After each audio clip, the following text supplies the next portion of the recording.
ગાંધીનગર કોર્પોરેશને પાલતુ શ્વાનને લઈને નિયમો બનાવ્યા છે। એએમસીની જેમ જીએમસીએ પણ રજીસ્ટ્રેશન ફરજિયાત કર્યું છે। નિયમોને મનપાની સ્ટેન્ડિંગ કમિટીની બેઠકમાં મંજૂરી મળી છે। રજીસ્ટ્રેશન માટે વાર્ષિક 200 રૂપિયા જેટલી ફી નક્કી કરાઈ છે। રજીસ્ટ્રેશન સમયે પાલતુ શ્વાનના માલિકે દસ્તાવેજો પણ કરવા પડશે રજૂ। શ્વાન માલિકે આધાર કાર્ડ, રહેઠાણના પુરાવા રજૂ કરવા પડશે। શ્વાનનું એન્ટી રેબિઝ રસીકરણ કરાયાનું પ્રમાણપત્ર પણ રજૂ કરવું પડશે। શ્વાનની માલિકી બદલાય તો નવા માલિકે પણ રજીસ્ટ્રેશન કરવાનું રહેશે। પાલતુ શ્વાનને 18 વર્ષથી વધુ વયના લોકો જ ઘર બહાર લઈ જશે। પાલતુ શ્વાન જાહેર જગ્યા પર ગંદકી કરશે તો 500 રૂપિયાનો દંડ પણ કરાશે। પ્રથમ ફેઝની અંદર ઓફલાઈન રજીસ્ટ્રેશન માટેની મંજૂરી સ્ટેન્ડિંગમાંથી આપવામાં આવેલ છે, જેમાં 200 રૂપિયા ભરાવીને અમારી જીએમસીની કાર્યાલય ઓફિસ છે ત્યાં આગળ આવીને એમણે રજીસ્ટ્રેશન કરવાનું રહેશે।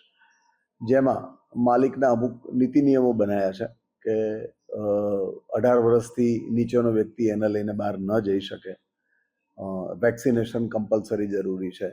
અમુક જો એગ્રેસિવ શ્વાન હોય તો એને મોઢે માસ્ક પહેરાવીને બહાર લઈ જવું।